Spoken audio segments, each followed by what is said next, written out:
It is our privilege to have Dr.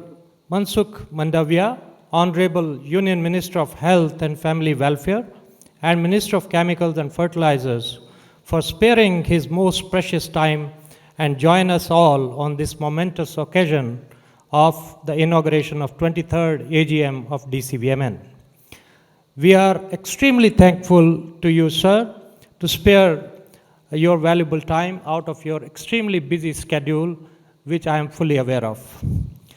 In fact, in India, it's our tradition to start any auspicious activity or event with invocation of Goddess Saraswati by lighting a lamp.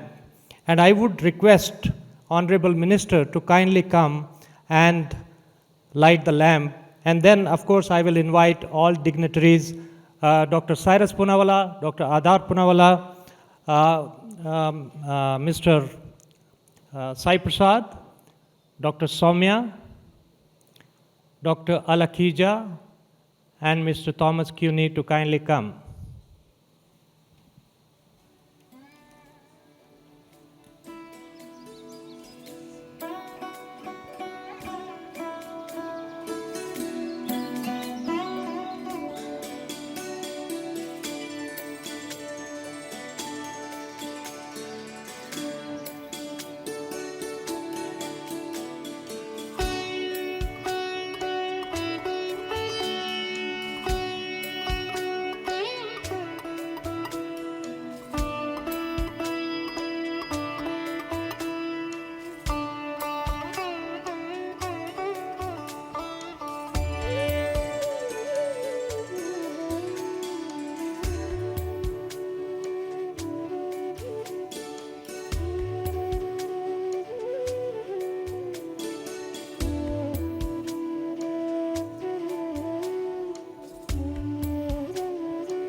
May I now request Mr. Adar Poonawalla, CEO, Serum Institute of India, and co-host of this AGM to kindly welcome Honorable Minister.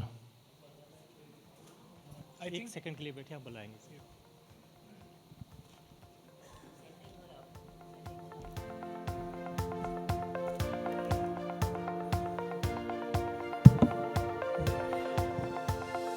Music, thank you.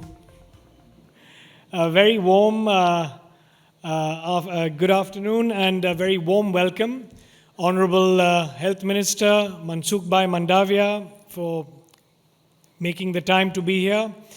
A very warm welcome to all our members, guests, partners, Gavi, WHO, UNICEF, Gates Foundation, CHAI, PATH, so many of you who have joined us here in person. I'm delighted that after so long we're able to all meet together in person. During the pandemic, this was extremely challenging, and to collaborate, to cooperate and innovate, you have to meet face to face, and that is what the DCVMN has all been about. For so many years, when we all started with humble beginnings, before even I joined Serum Institute, It was founded by a handful of members, my father, the late Suresh Jadhav, people from Bharat Biotech and South America and some other countries. Today, we can boast of a extremely rich and large network of companies and individuals who have contributed tremendously to the developing world countries' vaccination programs, saving millions of lives. Even if we were to look in the recent past during the pandemic, the role that India has played under the leadership of Shri Narendra Modi ji, who has overcome so many challenges, and under the guidance of our Health Minister, Mansukh Mandavia ji, we were able to vaccinate such a large population in record time. Our vaccination coverage was higher than most countries across the world, and we were able to also help and support many other nations under the Vaccine Maitri program. The Health Minister and Shri Narendra Modi ji was able to support other nations and our country with oxygen, pharmaceutical drugs, PPE kits. We broke all records. And it is my pleasure to again host this here in India. And I hope that you all have a very productive next 2 to 3 days of meetings and collaborations. And I encourage all of you to do as much of that as you can, because innovation is the key, and we must continue to do what we're doing and playing this very important and critical role in protecting the developing world countries against vaccine-preventable diseases. Thank you very much, and I would welcome Honorable Minister on stage as well. Thank you.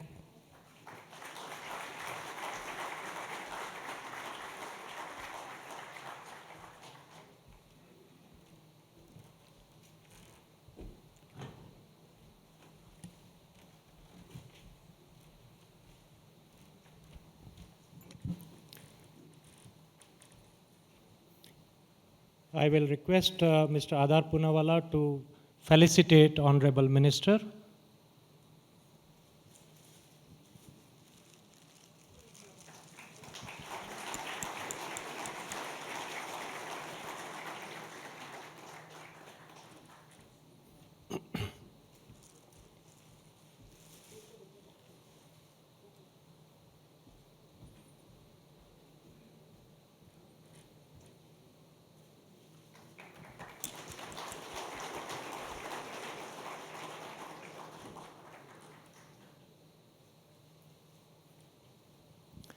Thank you, Honorable Minister. While thanking Dr. Tedros, Director General WHO, Dr. Richard Hatchett, CEO CEPI, Dr. Nikolai, CEO PATH, Dr. Carissa Etienne, Director PAHO, for their video messages on this occasion, I am extremely delighted to welcome Dr. Seth Berkeley, CEO Gavi Online, and Dr. Ayode Alakija, Chair, African Union, Africa Vaccine Delivery Alliance, Co-Chair, Access to COVID Tools Accelerator, and Special Envoy to WHO Act A, and Dr. Soumya Swaminathan, Chief Scientist, WHO. May I kindly request you to come over to the stage. Tracing history of DCVMN, I would like to acknowledge a great contribution by the visionary Dr. Cyrus Poonawalla, along with Dr. Suresh Jadhav, Dr. Rajesh Jain, Dr. Akira Homa, who is present amongst us here, and few other founding members of DCVMN way back in 2000, when it was a small organization and has now grown to an adult organization of 22 years with a strong network of 43 manufacturers producing over 8 billion doses of COVID-19 vaccines, contributing over 60% of global production and supply in last 20 months. Let's give a big hand, ladies and gentlemen, and welcome illustrious industry leader, Dr. Cyrus Poonawalla, Chairman, Serum Institute of India, and Poonawalla Group of Companies. This is my privilege to welcome and call upon Board Chair of DCVMN, Mr. Sai Deep Saad, to come over the stage.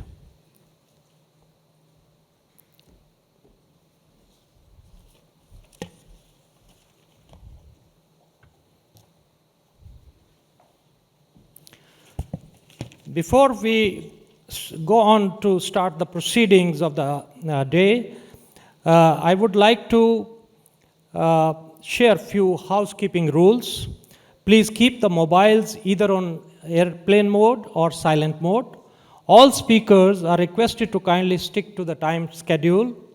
Washrooms are at the end of pre-function area just outside to the left of this hall. And Honorable Minister will address the audience in our national language Hindi, and a live English translation will be available on the headphones provided to you. In case you need a headphone, please seek support from all staff who is all around here. Ladies and gentlemen, I will now leave you in the safe hands of Mr. Sai Prasad for next 90 minutes. Please enjoy the inaugural session.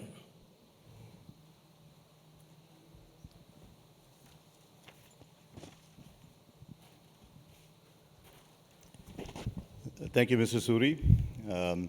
Honorable members on the stage, Honorable Minister, Dr. Poonawalla, Adar, Dr. Soumya Swaminathan, and Dr. Akija.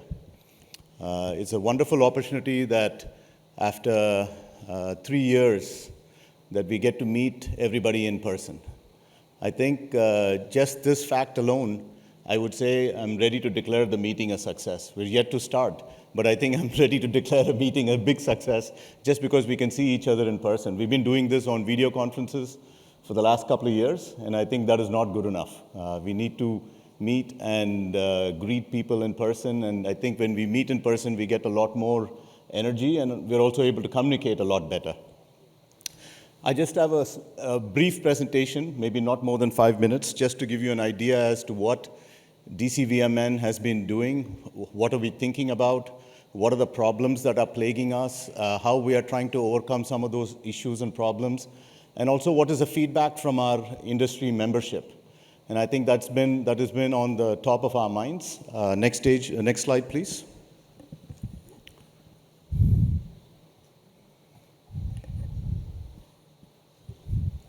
Next slide. Yeah, thank you. So I have just a brief overview of the DCVMN, what we've been doing for pandemic response, what is the ecosystem required for the vaccine industry, and what is the future direction for our own network, and what kind of activities the board and the DCVMN Secretariat are working on. Next slide, please. DCVMN is a network of more than 40 companies from 15 countries. We represent all WHO regions, more than 50 distinct vaccines supplied to 170 countries, many pre-qualified vaccine manufacturers, and their list is increasing by the day and by the week. Next.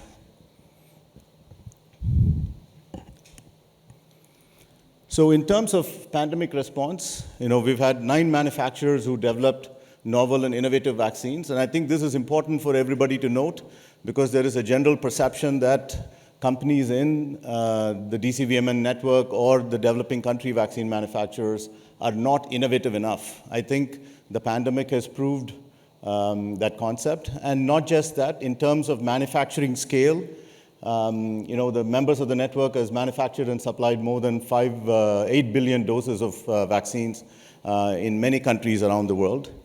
Excellent achievement in terms of technology and manufacturing, but definitely a failure in terms of equitable access. And there is a failure also in, I would say, financing and procurement mechanisms and different aspects, because there is a disconnect when we are able to make billions of doses of vaccines, but it's not able to reach the people that need it the most. I think that's what we're here to talk about. Next. So also, what are some of the headwinds for our industry? If you look at how financing was done or product development financing was done, I would say very little of that financing was given to DCVMs. But despite that, more than 50% of the manufacturing and 50% of the capacity and the volumes came from DCVMs. I think that's what we need to see as to what was invested and what are we getting in return. So the return on investment is very, very significant. Next.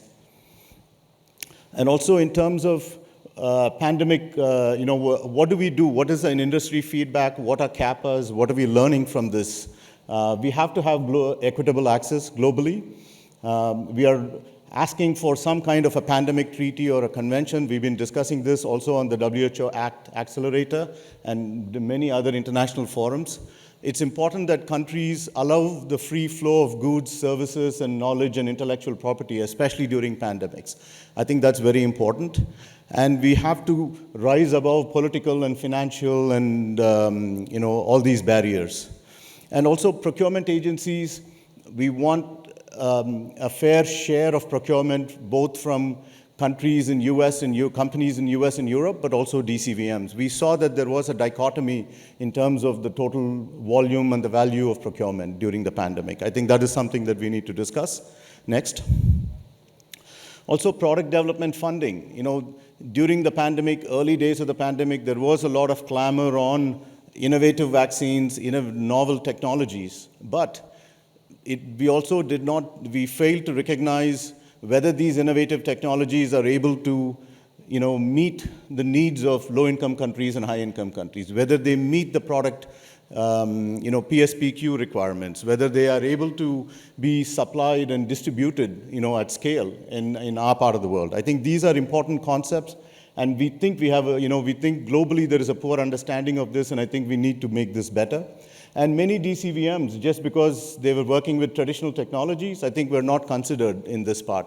I think this has to be a much more inclusive approach moving forward. Next.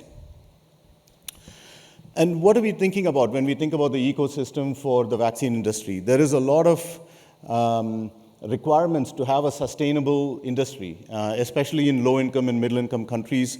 We need a very good academic environment. We need a technical ecosystem. We need an equipment ecosystem. We need many, many different types of people that are required.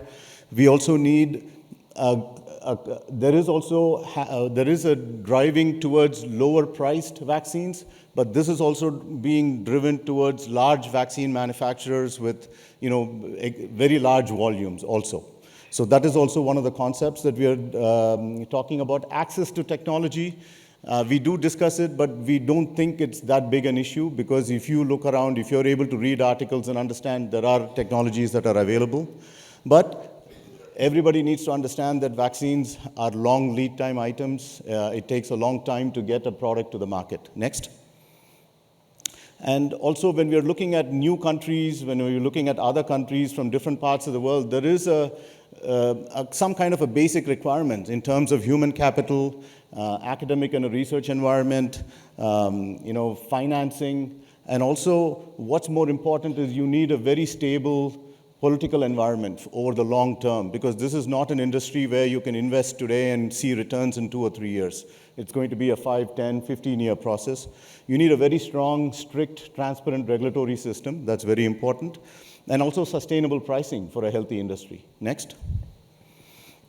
What are we looking at in terms of addressing some of these concerns and issues for our membership? We're working on vaccinations and vaccines advocacy. The learning agenda, we are involving a lot of our membership in webinars, workshops, vaccinology courses, and also regulatory system harmonization is very near and dear to us. The general dogma is you get licensure from your home country and you get pre-qualification, and there ends the matter. That is actually the starting of the process.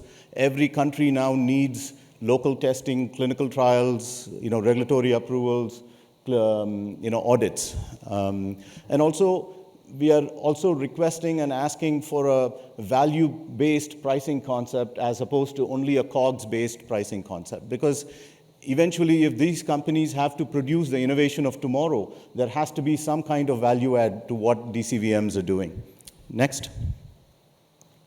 So we also have evolved into different working groups within DCVM, supply chain, pharmacovigilance, medical affairs, COVID committees.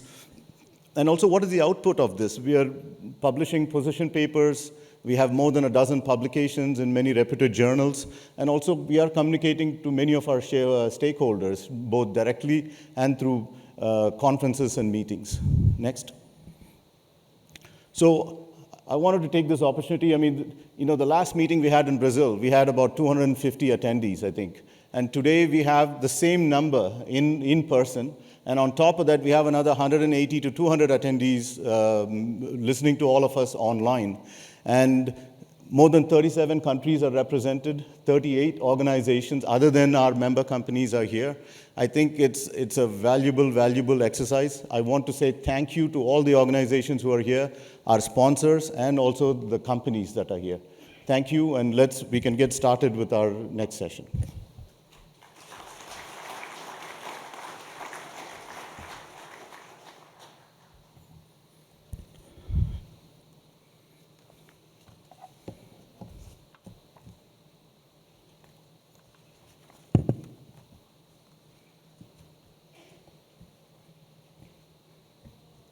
So with that, we can get started with our keynote speakers. Our first speaker is Dr. Tedros, Director General of the WHO. I would say he needs no introduction for this, this group, so I would let him speak and I will get off the mic. Thank you.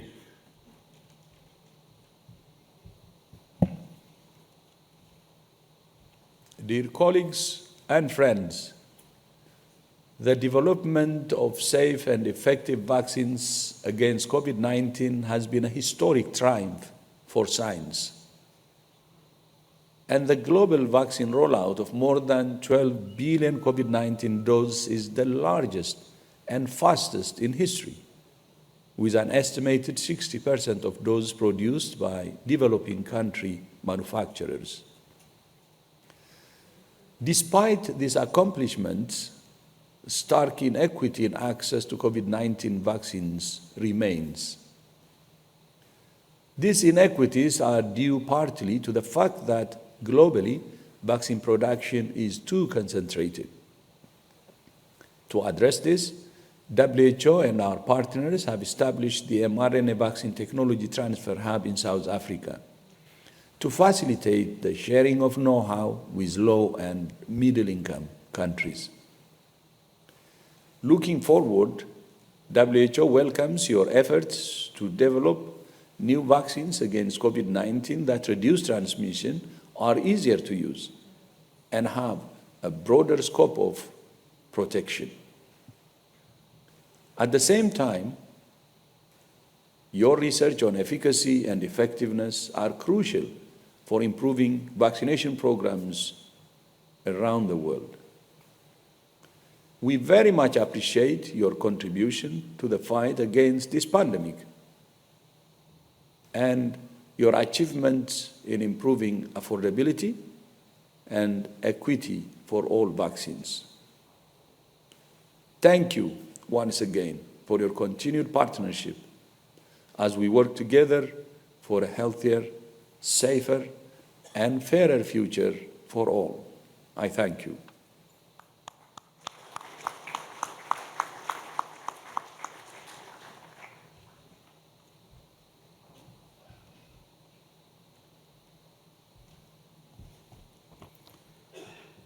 The next speaker I would like to invite is Dr. Ayode Alakija. She is the Special Envoy and also the co-chair of the WHO ACT-A Accelerator, which every other Thursday evening, I believe India time between 8:30 or 9:30 till midnight, we're always on the calls discussing what it is that we can do about vaccines, therapeutics, and diagnostics, how to accelerate access. Thank you.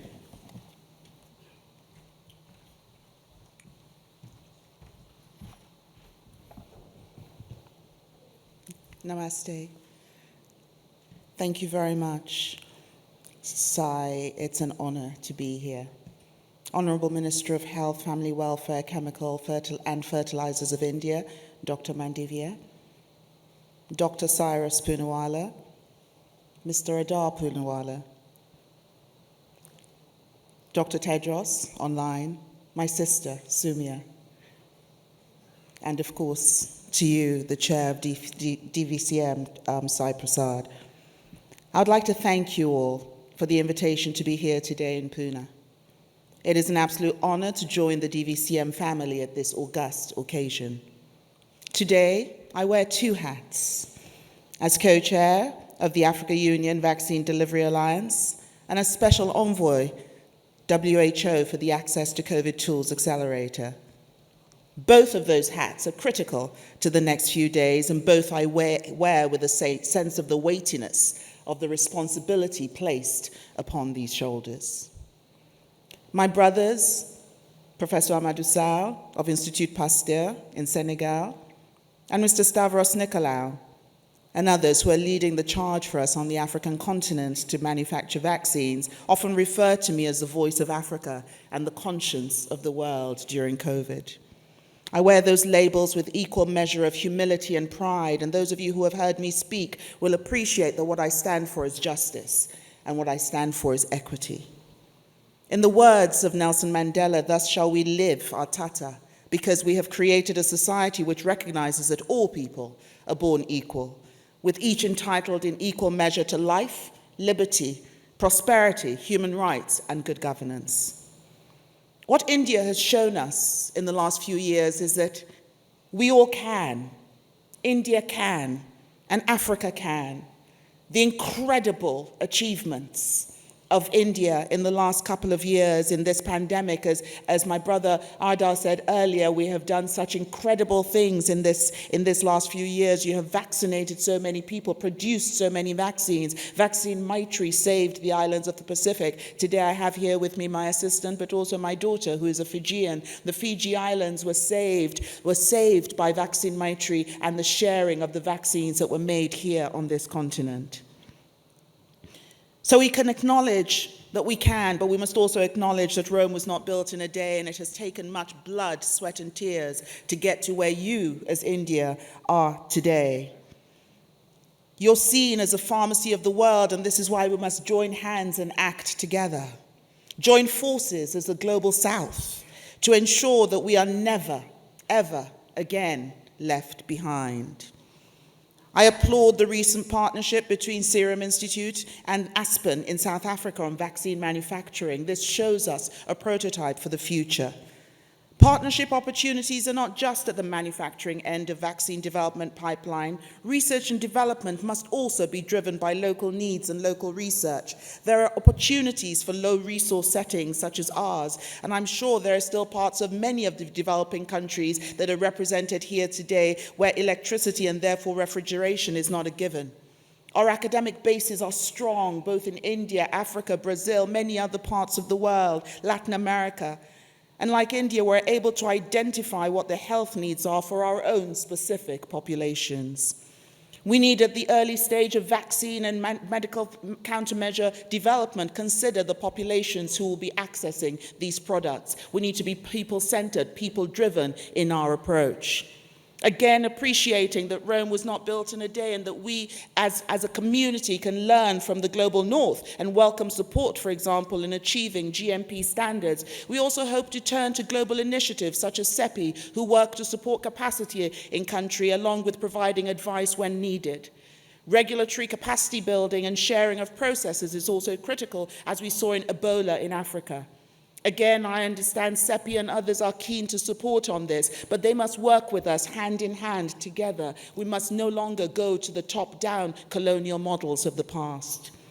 We need to consider ahead of time how we will get vaccines to populations. Developing countries need to be masters of their own destiny, so that whilst we're incredibly appreciative of international support to deliver vaccines, many of our countries are at the stage where we can do it by ourselves. And we must consider evolution of the stakeholder efforts which support such transitions. You know, as vaccine manufacturers, all of you here, I want to applaud you because you have been both the heroes and sometimes the villains of the process in the last 2.5 years. You have worked hard, you have worked tirelessly, your staff have had not a day off. Most of you have been working all day and all night, and yet the pressure has been so intense that some have literally almost collapsed under the weight of it. But what is important is that you did not collapse. You kept going.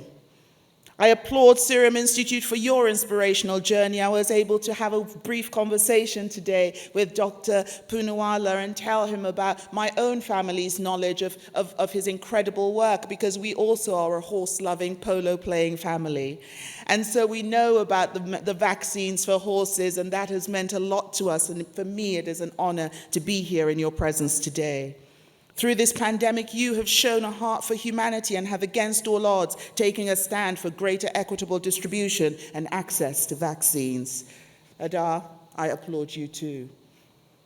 During the Ports to Arms session at the recent World Health Summit, there were several references made to the lack of trust by citizens around the world with respect to their governments and health professionals. This is a serious and deeper issue that also concerns you here in this room. Lack of trust undermines governance and effective service delivery, and this crisis of trust may have different dynamics in different countries. So we must speak to the words accountability, as both as manufacturers and also as recipients and also as governments and as multilateral agencies. We must work towards greater South-to-South cooperation and collaboration. I'm reminded of the words of the founding father regarded of this nation, Gandhi, that if we could, Mahatma Gandhi, that if we could change ourselves, the tendencies in the world would also change. As a man changes his own nature, so does the attitude of the world changes towards him. We need not to wait to see what others do. Therefore, I end by saying that as developing countries, we are determined, we are resolute, and we are ready. I thank you.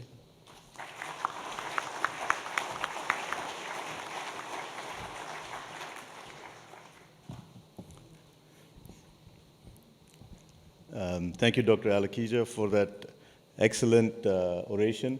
I think if anybody in the room was a little bit dozing after lunch, everybody's awake right now. And also, I think your point is very well taken. Many a times when we discuss about this, if India and countries like India are able to develop a good vaccines and diagnostics and pharmaceutical space, I think many other countries can emulate this model. This is not something that is unique that we have. It's my honor and my pleasure to invite Dr. Seth Berkley, the CEO of Gavi. Again, he needs no introduction to this group, so I will let his speech do the talking.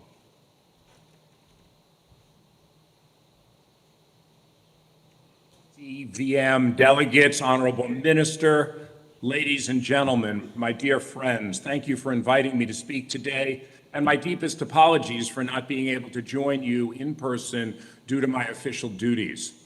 I'd like to begin by adding my congratulations to you on all that we have achieved together in expanding access to routine vaccines and in carrying out the largest, most complex deployment of vaccines in history. Together, we have transformed the global vaccine landscape, and I hope that as we move forward, together we can continue to evolve vaccine markets in ways that help protect more people and save more lives. In terms of routine immunization, just look at how far we have come. In a little over 2 decades, Gavi has helped protect more than 1 billion additional children through routine vaccines, preventing more than 16 million deaths in the process. And today we help vaccinate roughly half of the world's children. That would not be possible without all of you. Gavi's model relies upon the production of quality vaccines, a secure supply base, and affordable prices. And thanks to your incredible partnership in this, we have never been in such a positive place. Today, we provide support for a wide range of WHO pre-qualified vaccines that protect against 17 infectious diseases. This was possible thanks to a supplier base that has continuously evolved, with DCVM members playing an increasingly important role. When Gavi first started in 2000, we had just 5 suppliers, of which 4 were in Europe and North America. By the end of 2021, excluding COVID vaccines, Gavi had 18 suppliers, of which 11 are based in Africa, Asia, and Latin America. This has helped to radically increase global access to these vaccines, providing millions of people with the protection they need.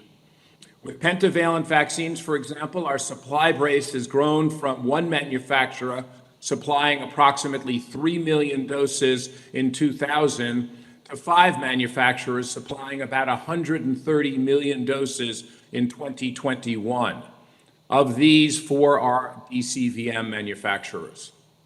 And through healthy markets, we have achieved prices that have become affordable for our countries, yet sustainable for you, the manufacturers.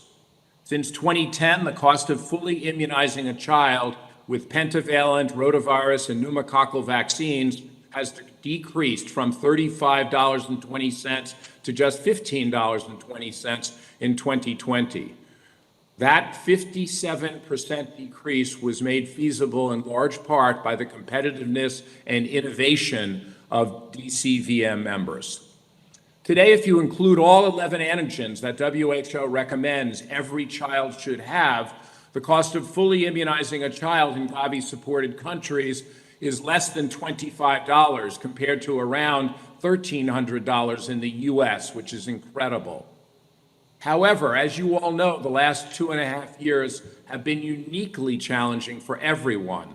So I'd like to also pay tribute to the incredible work you have done during this pandemic to ensure the continued and stable supply of routine vaccines under such challenging conditions. Despite initial disruptions to routine immunization programs caused by COVID-19, this continued supply made it possible for lower-income countries to vaccinate more than 130 million additional children with Gavi-supported vaccines in 2020 and 2021. During this time, more than 2.4 million future deaths were averted by these supported vaccines. And then, of course, we also have COVID-19 vaccines. Here, during this unprecedented crisis, your swift action has been essential to the global response, despite the vaccine nationalism and export bans that delayed the response. By investing in product development, building partnerships with other manufacturers and research organizations, and by rapidly expanding manufacturing capacity to produce COVID-19 vaccines, often at substantial risk, you have played and continue to play an essential role in the fight against this virus. To date, COVAX has delivered 1.8 billion doses of COVID-19 vaccines to people in 146 economies. Of these, more than 1.6 billion, about 90%, have gone to people in lower income countries, those who otherwise would have struggled to get access. This has been a mammoth undertaking, the largest and most complex global deployment of vaccines ever, and it would not have been possible without you. Nearly 30% of the total supply of COVAX doses have been directly contracted from DCVM members, with others playing key roles in the supply chains of other manufacturers supplying COVAX. These DCVM-produced vaccines have been the product of in-house R&D as well as the result of successful technology transfers.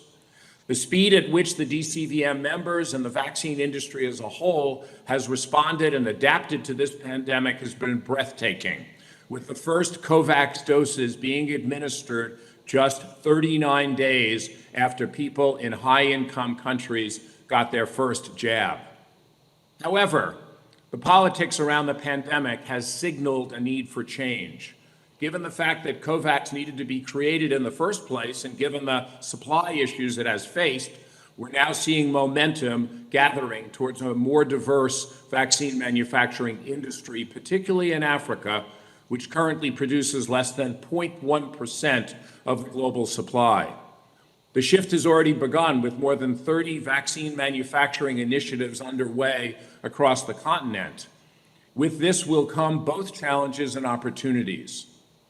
The main challenges lie with how we will do this without disrupting the global vaccine ecosystem that we have all worked so hard to create and which has already saved so many lives. But if we embrace these challenges, then there are great opportunities to forge new partnerships that can help boost the global production of routine and regional vaccines and improve product profiles while also increasing supply resilience for future pandemic vaccine needs.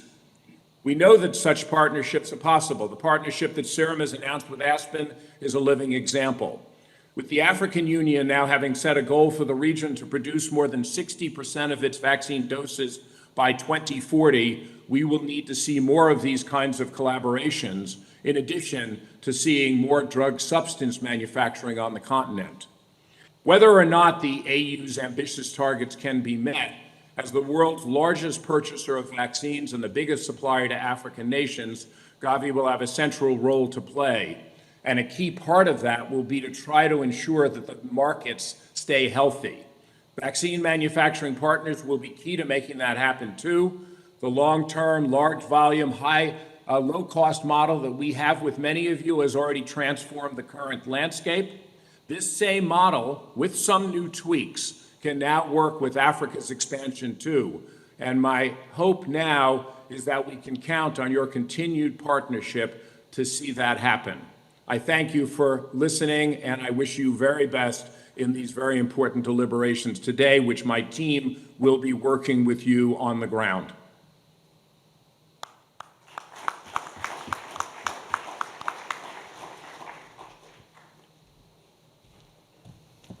Thank you, Seth, for that overview of what Gavi has contributed during the pandemic. And I know there is several discussions in Gavi and in the community about what are the learnings from how we've addressed this pandemic.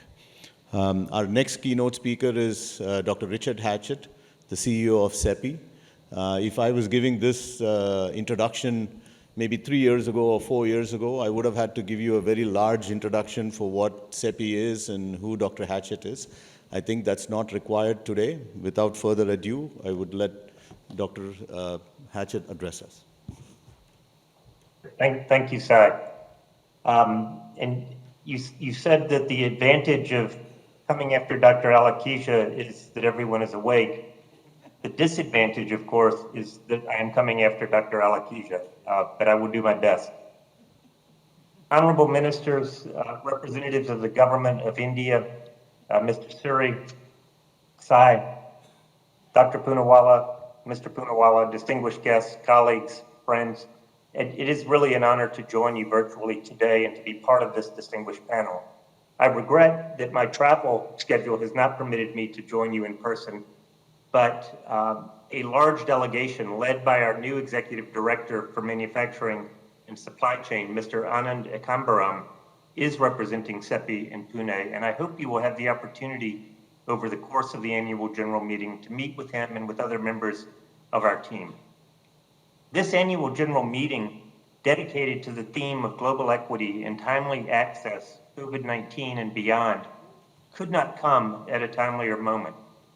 COVID-19 presented grave challenges to the global economic and political order, and its impact continues to reverberate.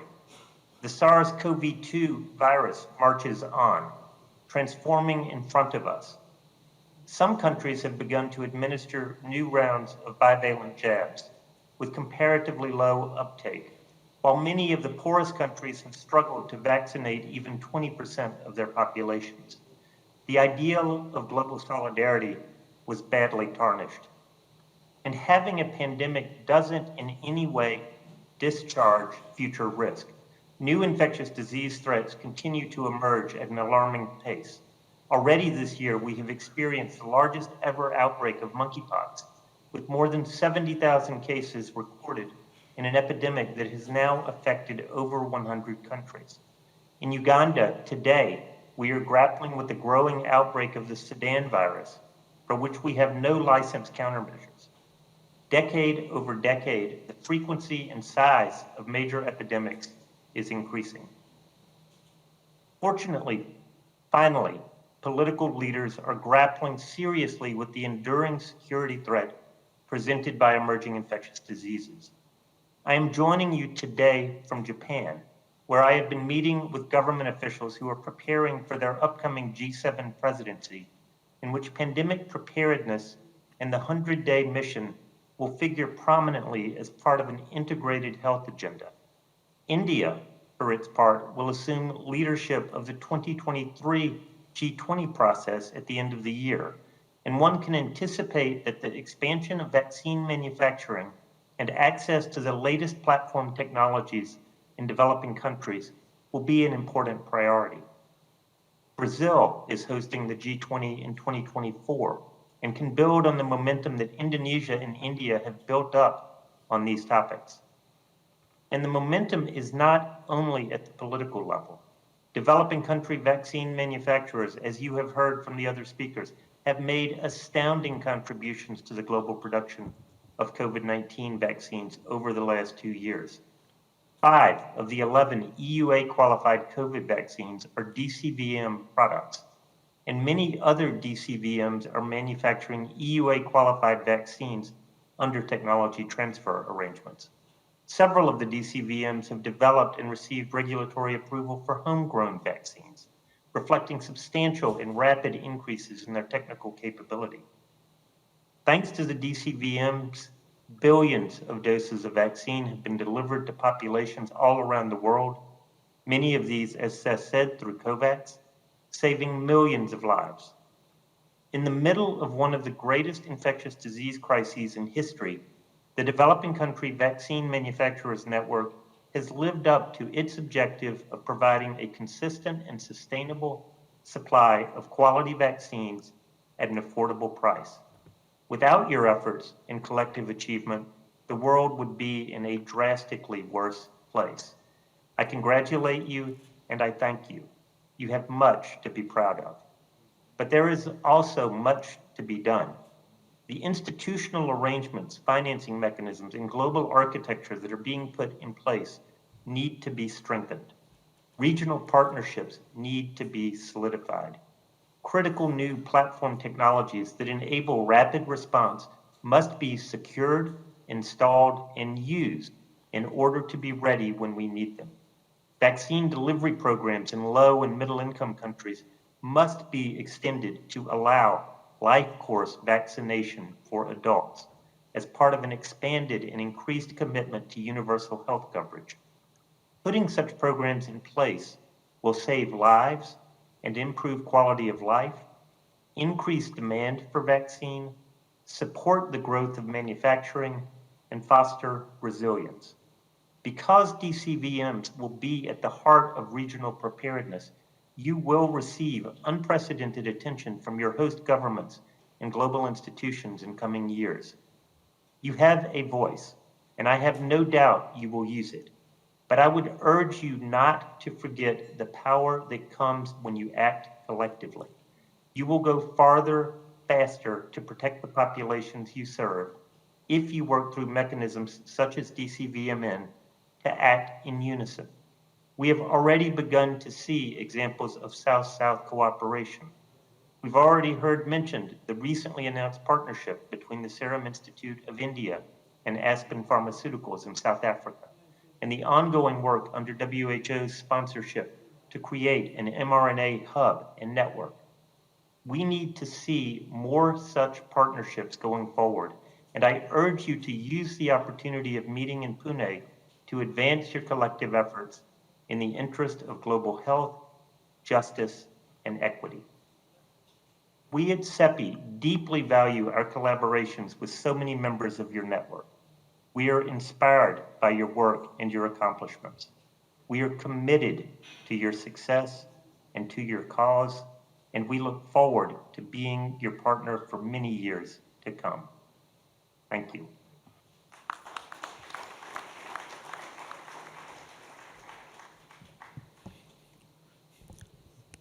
Thank you, Richard. Our next keynote speaker is Dr. Soumya Swaminathan. She is a chief scientist at the WHO. Before her time at the WHO, she was the Secretary General for the ICMR, the Indian Council of Medical Research. And she is also a very highly renowned researcher in the field of HIV/AIDS and has more than 400 publications to her credit. Dr. Swaminathan.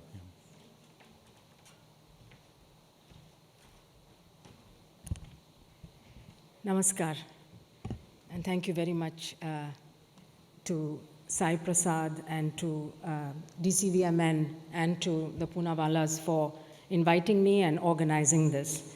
Honorable Health Minister Mansukh Mandavia ji, dignitaries on the dais and friends, let me start. A lot has been said already, and I will try to address maybe a few issues which I feel are very important for this network. The first point I want to make is about vaccines and their role in public health. And we have to recognize that vaccines not only prevent disease, but save lives. It's estimated that in general, the vaccination programs globally save at least 2 to 3 million lives a year. We know that child mortality came down largely because of vaccines against diarrhea, against pneumonia, measles, diphtheria, and so on. And people, who are young today have not seen the devastation that's been caused by diseases like smallpox or polio. And I think that's a success for vaccination programs. But the other side of the coin is that people today, many people believe that there's no need for these vaccines, that we have natural immunity, and this is driving vaccine hesitancy. It is true that, or it's estimated that for every 10 years of life expectancy that increases in a country, the country gains 1% of GDP growth. So vaccines play an important role by preventing disease and saving lives, improving and increasing life expectancy, and ultimately improving countries' economies. In 2021 alone, it was estimated that vaccination programs for COVID saved an estimated 20 million lives globally, 2 million of them in India. The recent VUNIC report that's produced jointly by WHO and UNICEF unfortunately showed that as a result of the pandemic, about 25 million children were unimmunized in 2021, and this is significantly more than 19 million or so that was documented in 2019. So unfortunately, the pandemic disrupted health services, including immunization services, and therefore we have a lot of catch-up. We're already seeing outbreaks of measles, of diphtheria, of whooping cough, and also very worryingly of cholera recently. And so we still have a lot of unfinished business. In terms of the landscape for the future, there is a huge gap between diseases that are causing a lot of mortality and morbidity in countries and the availability of vaccines. And I'm talking not only about childhood vaccinations, but vaccination across the life course. And we need to really start thinking, and this is what the Immunization Agenda 2030 talks about, is what are those adult vaccines that we can start thinking about and developing? Adolescent vaccines, we have seen, and congratulations to Minister Mandavia ji and the Serum Institute of India for producing the HPV vaccine that's now going to go into full scale up across India. This is what we need to see across the world, especially in the low-income countries where cervical cancer kills the maximum number of people, and yet HPV vaccines are not part of national immunization programs. We also have biologics, and so companies that develop vaccines obviously have the capacity to develop biologics, and there is a growing need for biologics, for monoclonal antibodies to treat non-communicable diseases, including cancer. So the first message is you have a huge impact on public health, and let us always remember that we're here for public health. The second aspect is around research and development, regulatory aspects. I think innovation, the word has been used by many of the previous speakers. We've seen so many new platforms come up in the last 2 years. This gives us a huge opportunity to use these innovations and develop vaccines for other diseases. We need to see much more collaboration between academia and industry. We need to see much more investment by governments. I think without government investment and stewardship, it's very difficult for companies to really thrive and for a good ecosystem to be built up. We need also to see more research, not just R&D, which is happening in laboratories, but research in the field on the burden of disease, because this will help to set priorities. In terms of the global prioritization for vaccines, the WHO is now undertaking an exercise on developing this list of priorities for endemic diseases. And we already have the R&D blueprint for epidemics, which has a list of priority pathogens. And in fact, most of these priority pathogens do not have vaccines, and these are the diseases likely to cause the next epidemics and pandemics. So both endemic diseases like HIV, TB, malaria, and dengue, and also helminthic infections, leishmaniasis, some of the neglected diseases, but also those of epidemic potential, the coronaviruses, the influenza viruses, as well as about 25 other viral families and bacterial diseases. We need more innovation. So there's a huge scope for the DCVN members here to play a role in innovation, and I hope that we'll see a lot more research and innovation coming out of the members of DCVMN, in addition to the ability to scale and produce affordable vaccines. The WHO launched the mRNA Technology Transfer Program last year, and in fact, we just met. I'm very happy to see that so many of the hub and spokes are present here, and we had a meeting earlier today to discuss how can we develop a vibrant network of companies, of governments around the world, not to first develop the mRNA platform and use it for other vaccines, but then go beyond that as well. So we also have the biomanufacturing training initiative, because clearly to have a vibrant manufacturing within the country, you need trained workforce. And starting with the hub in South Korea, we hope we can then in the future develop regional training hubs to develop people in vaccine and biologics manufacturing, which is a very niche area, and it requires specialized training. And I think large countries, India, Brazil, Indonesia, which have established manufacturing capabilities, can actually play a big role here by opening their doors to trainees coming from countries in Africa, for example, that are just beginning to set up manufacturing. On manufacturing capacity, a lot has been said already. The DCVMN obviously supplies a lot of the global vaccines today. But again, there are a handful of manufacturers who supply the bulk of vaccines. And so again, there's a lot of potential for more redundancy here. We see today with cholera vaccine, with IPV, there are vaccines for which there is a need, and yet there are not enough manufacturers out there. I did want to say a word on regulatory systems, because these are very important.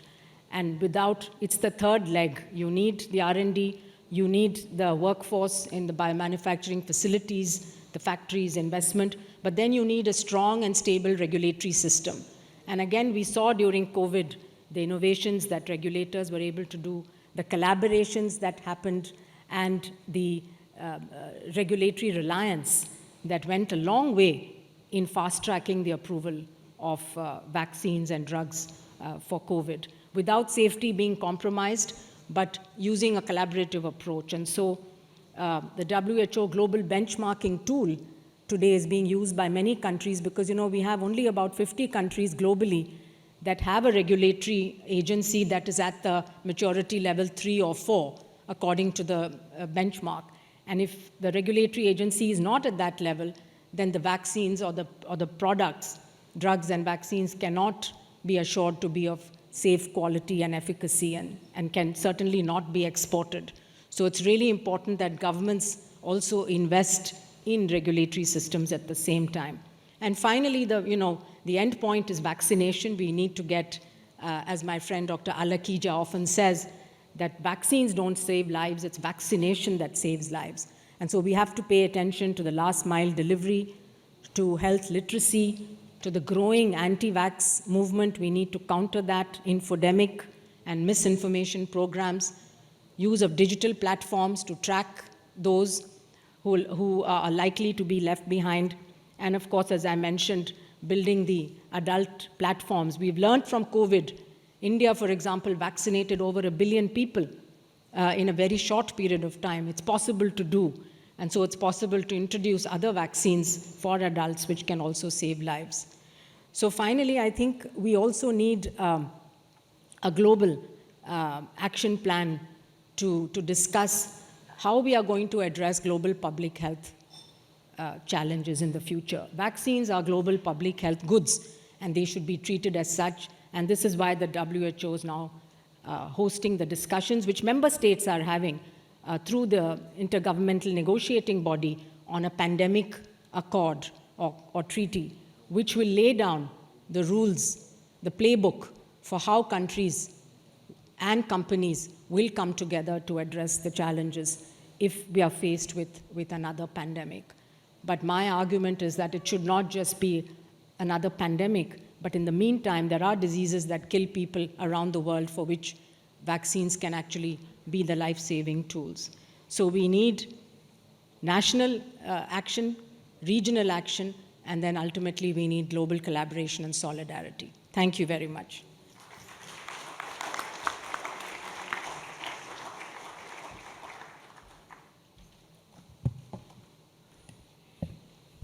Thank you, Dr. Swaminathan. Our next keynote speaker is Dr. Carissa Etienne, Director of PAHO. She's been elected for her second term at PAHO as the director. And prior to her time in PAHO, she was also at the WHO as a deputy director.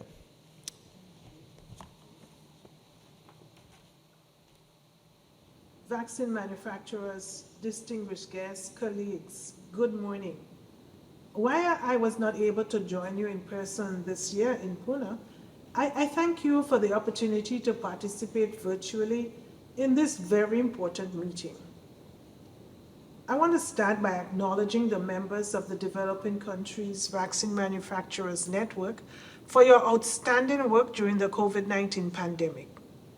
Vaccine manufacturers based in low and middle income countries have been instrumental in striving for vaccine equity when it was most needed. Your production helped raise the volume of affordable vaccines available to the world. Through decentralized manufacturing and technology transfers, you helped expand supply considerably. Thanks to your contributions, we were collectively able to carry out a global vaccination campaign at an unprecedented scale. In the Americas alone, a record number of 2 billion doses were administered in the past 20 months, immunizing over 70% of our population. Despite these achievements, we know all too well that there were many gaps. Initial supply was very limited, and wealthy nations had the upper hand when negotiating access. Vaccines took too long to trickle down to COVAX, and as a result, coverage in the low and middle income countries is still lagging behind. COVID-19 has exposed and intensified the pervasive inequity in our world. And once again, most countries in Latin America and the Caribbean had to respond to a health emergency without the appropriate supplies.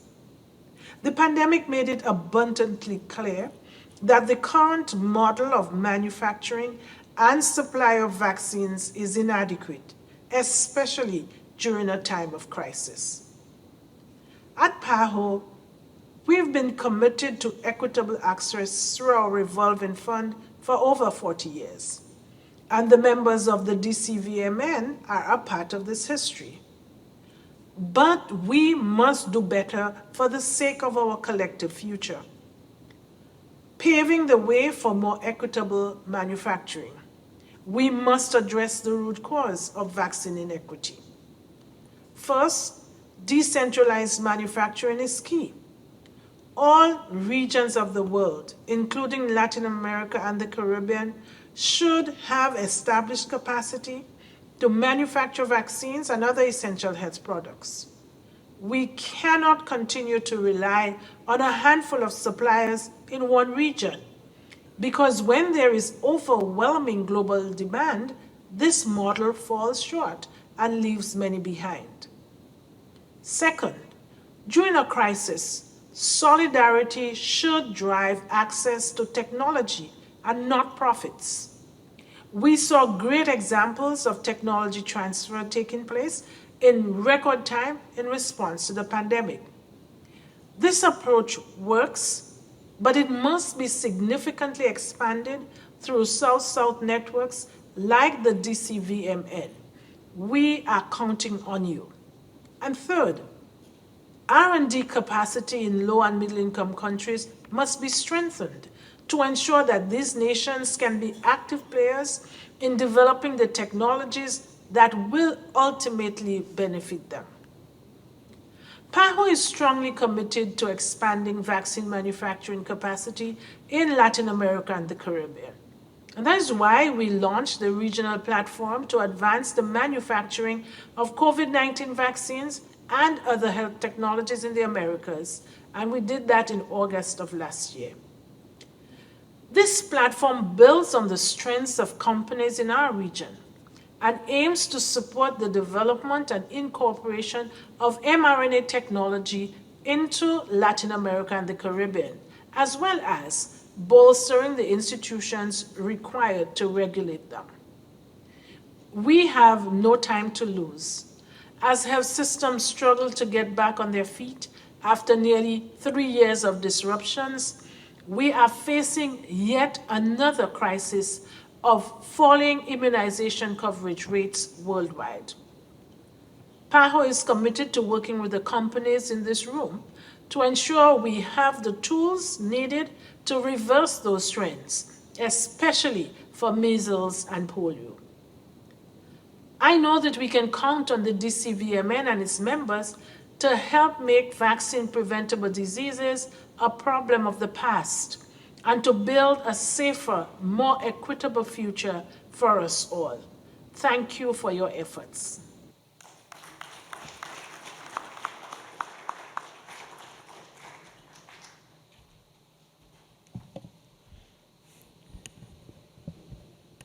Thank you, Dr. Etienne. Our next speaker is Dr. Nicolaj Gilbert, President and CEO of PATH. Again, PATH has been a global product development organization that's been assisting DCVMs for the last 20 or 30 years or so now. And there is a long history and knowledge and expertise within PATH to assist developing companies. And I think this is going to continue not just with the existing products, but as new companies come along in low-income countries and other middle-income countries, I think there is more opportunities for PATH to assist these companies also.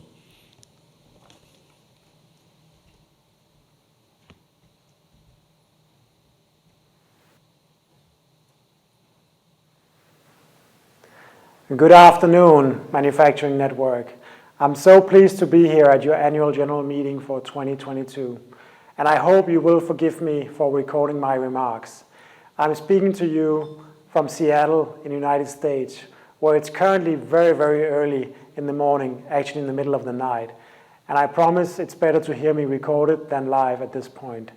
The theme of the event is global equity and timely access for COVID-19 and beyond. And you, vaccine manufacturers, you really hold the key to the public health response beyond the COVID-19 pandemic. We have already seen what happens when manufacturing can support the demand of the people. We know that low and middle income countries can rely on other countries to provide life-saving vaccines and devices. And because of you, there is a future where they don't have to. The clock is running. We don't know when the next pandemic could hit. There are already many infectious disease outbreaks brewing around the world. So it is exciting to be able to act now to prepare for the future. And I believe, and we at PATH believe, the only way to achieve equity is to do it together, which is why I'm happy to share really great news about a new collaboration between us and the Manufacturing Network. Of course, the partnership between PATH and the Manufacturing Network is well established. But more recently, that partnership has flourished.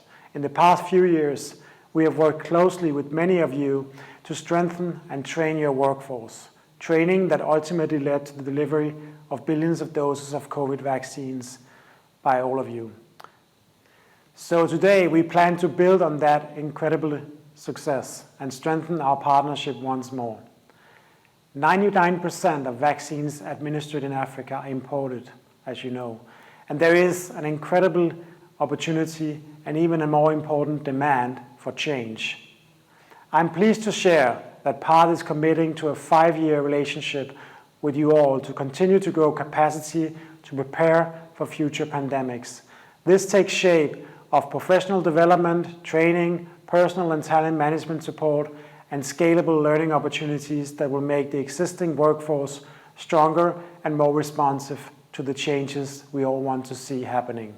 It will create a new cohort of manufacturing experts to scale and grow the capacity in low and middle income countries. And importantly, it will create a more resilient public health ecosystem. We will do this through a co-creation of a multi-phased roadmap. This roadmap will guide the implementation of strategy and program improvements together. And like this meeting, the theme of this relationship is beyond. It's beyond, so the plans we create together must last. The goal is sustainability, and we hope the trainings and expertise are retained and continue to be transferred to new workers, new organizations, long after this partnership ends. While we are designing this partnership to be scalable and transferable across the manufacturing network, we are also ensuring its financial sustainability. So we must also design a funding model that supports it. The model's end goal must be, and it will be, financial independence after 5 years. If my team at PATH has done this job well, this model will be all yours. It will be ours together. All of this begins with a thorough understanding of your needs. We know there is a demand for training, for partnership, but what is most important to you? Through a joint action plan, we will work with you together to identify and map the needs. Then we will be able to suggest time-bound action plans that bring Africa closer to sustainable vaccine manufacturing for good. I'm looking forward to seeing this partnership come to life and to witness greater health equity across the region and across the world. Thank you for all you are doing to make this possible and to bring vaccines to the people who need them most and are often so left behind. Thank you very much for your time today and enjoy the rest of your conference. Goodbye.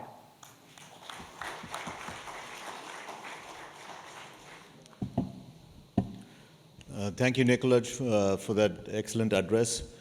For many of you in the room, the DCVMN already has a working partnership with PATH on capacity building, technology transfers, and many, many different types of workshops, which is part of our learning agenda. And many members of our network actively participate in these workshops. Without further ado, it's a great honor and a pleasure to invite our chief guest, the Honorable Dr. Mansukhbhai Mandavia, our Union Minister for Health, Minister for Health and Family Welfare and Chemicals and Fertilizers. Under his leadership at the Ministry of Health, the Government of India has been able to vaccinate more than 2 billion doses of vaccines and also diagnostics and therapeutics. Thank you. You can put on your headphones. Honorable Minister will be addressing in the national language, Hindi, and it will be live translated into English.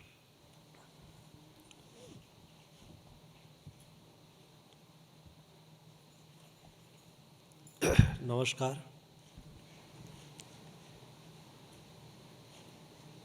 इस कार्यक्रम में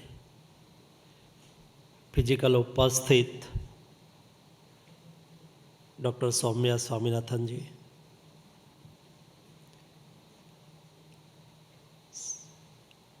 host of this meeting, Cyrus Poonawala ji, my friend Adar Poonawala ji, Dr. Ayode, Sai Prasad ji, Rajinder Suri ji, online presents Dr. Tedros, Dr. Seth Berkley, Dr. Richard hatchet, सभी उपस्थित scientist, experts, industries leaders, देवियों और सज्जनों,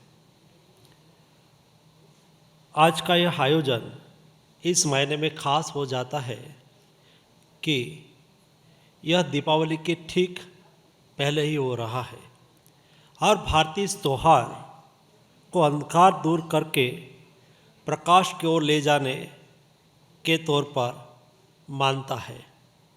मैं उम्मीद करता हूँ कि कोविड-19 की वजह से पूरी दुनिया में निराशा रूपी जो अंधकार फैला था, उसे इस बार की दीपावली दूर करेगी और पूरी दुनिया में सकारात्मकता का एक माहौल बनेगा। आपने ध्यान दिया होगा कि इस आयोजन की शुरुआत दीप जलाकर की गई। यह हमारी भारतीय संस्कृति का हिस्सा है।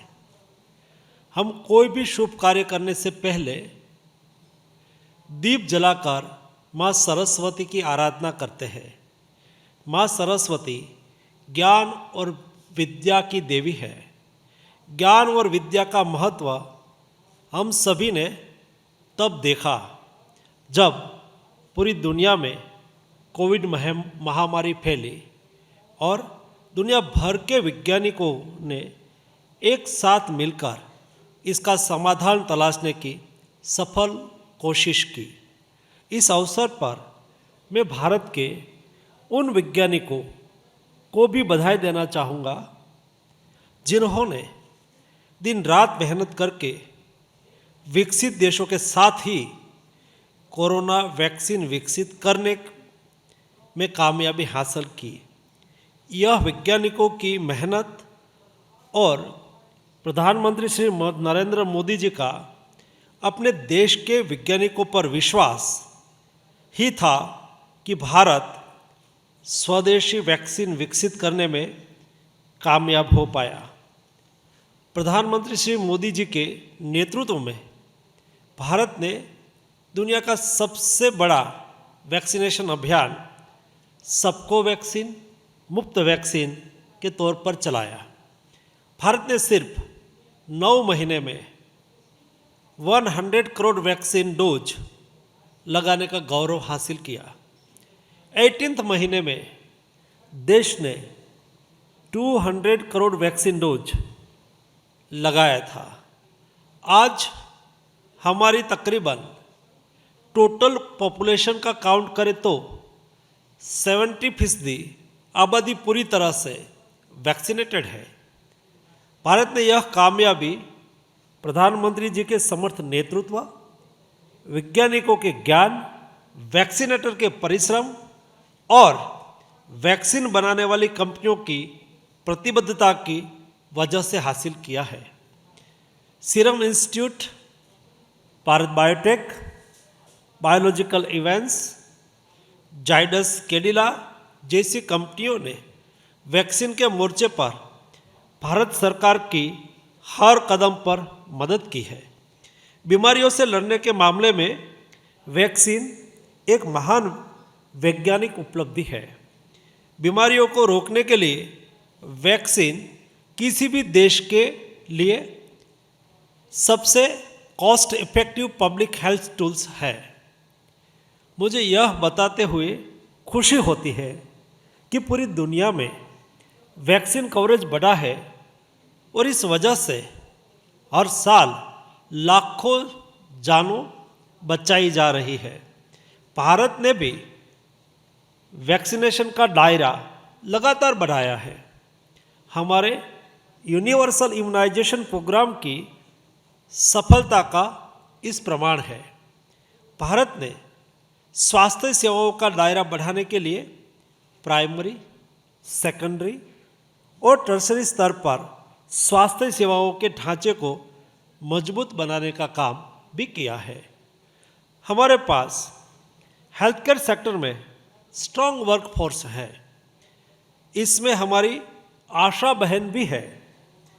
इससे अंतिम व्यक्ति तक बेहतर स्वास्थ्य सेवाएं पहुंच रही है और वैक्सीन का दायरा भी लगातार बढ़ाया जा रहा है।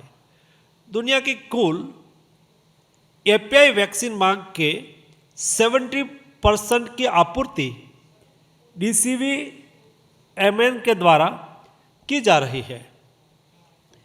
एपीआई वैक्सीन सप्लायर्स के अलावा DCVMN ने rotavirus, Japanese encephalitis, pneumonia, meningitis और नेग्लेक्टेड ट्रॉपिकल डिसीज के वैक्सीन पर भी जोर दिया है।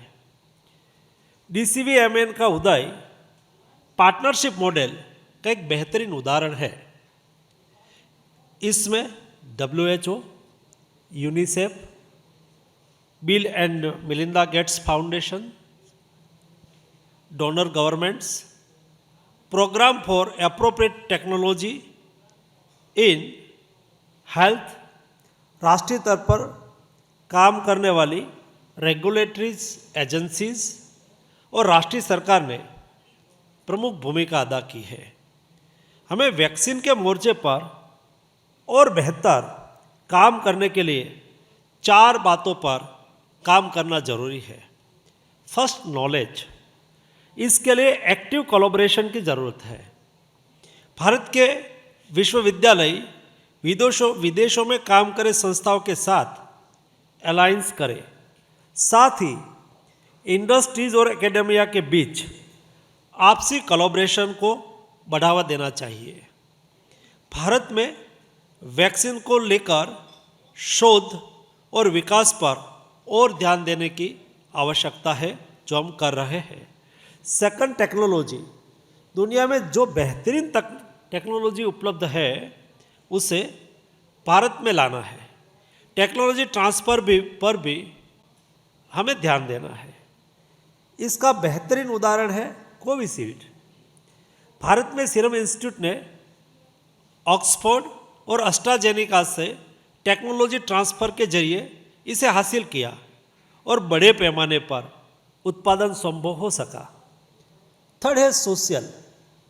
इसके तहत एफोर्डेबल और क्वालिटी वैक्सीन्स की आपूर्ति सुनिश्चित करने पर ध्यान दिया जा रहा है। इसके लिए रॉ मटेरियल्स की आपूर्ति आसानी से हो, मजबूत स्टैंडर्ड और प्रोसेस हो, क्वालिटी कंट्रोल के लिए उचित व्यवस्था हो। और फोर्थ है इकोनॉमिक। अगर उत्पादन का स्केल बढ़ाया जाएगा तो लागत कम आएगी, ये स्वाभाविक है और हम सब जानते हैं। ऐसा करने से भारत में बनी दवाइयाँ पूरी दुनिया में जा पाएगी और लोगों की सेवा कर सकेगी। मैं दुनिया भर की सरकारों, अंतर्राष्ट्रीय स्वास्थ्य पर काम करने वाली फंडिंग एजेंसियों और इंडस्ट्रीज से एक साथ आने की अपील करता हूँ। आप सभी मिलकर यह सुनिश्चित करें कि महामारी के दौरान जो सबक हमें मिले उनका अध्ययन करके ऐसी रणनीति बनाए जिससे भविष्य की ऐसी चुनौतियों का और सफलतापूर्वक सामना करने में दुनिया सक्षम बन सके। मुझे इस बात की खुशी है कि अगले 2.5 दिनों तक आप सभी लोग यही विषय पर गहन चिंतन मंथन करने वाले हैं। मुझे पूरी उम्मीद है कि इस विचार मंथन से ज्ञान रूपी अमृत की कुछ बूंदें अवश्य निकलेगी। मैं आपको आश्वस्त करना चाहता हूँ कि भारत की अध्यक्षता में G20 आगे भी मीनिंगफुल और रिजल्ट ओरिएंटेड कदम उठाएगा ताकि हमारा आपसी कोलैबोरेशन और मजबूत हो। यह सभी स्टेक होल्डर्स हैं। मेरी आप सभी से यह भी अपेक्षा है कि आप लोग सिर्फ जैसी बीमारियों के वैक्सीनेशन के बारे में ही नहीं सोचें, बल्कि रूटीन इम्यूनाइजेशन के बारे में भी हमें सोचना चाहिए। कोविड महामारी के दौरान रूटीन इम्यूनाइजेशन का भी प्रभावित हुआ है। इसे वापस पटरी पर लाना है और इसमें हमें तेजी से प्रगति करनी होगी। अंत में मैं इतना ही कहना चाहूँगा कि संगठन में बहुत शक्ति होती है। जब हाथ की पांचों उंगलियां मिल जाती हैं तो मुट्ठी बन जाती है। इस तरह से अलग अलग राष्ट्रीय और अंतर्राष्ट्रीय संगठनों के साथ जब सरकार, वैज्ञानिक और इंडस्ट्रीज की ताकत जुट जाए तो हम किसी भी स्वास्थ्य चुनौतियों का न सिर्फ सामना कर सकते हैं बल्कि उसका समाधान भी कर सकते हैं।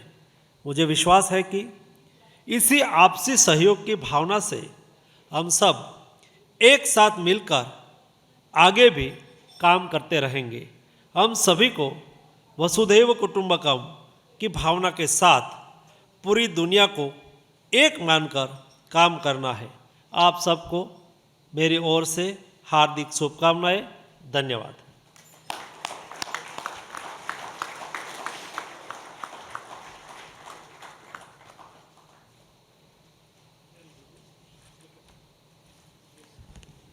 Thank you, Honorable Minister, for your kind message to all of us in this hall and also people online. I would like to take this opportunity to extend a very cordial thanks to Honorable Minister, all dignitaries on the dais, as also online. Honorable Minister has to catch a flight, so we will try to close this session. But before we close, I would like to thank my friend, Mr. Prakash Singh, who definitely helped tremendously to get all the visas and we could get this audience here. So a big applause for Prakash. Thank you very much. We are breaking for tea, coffee.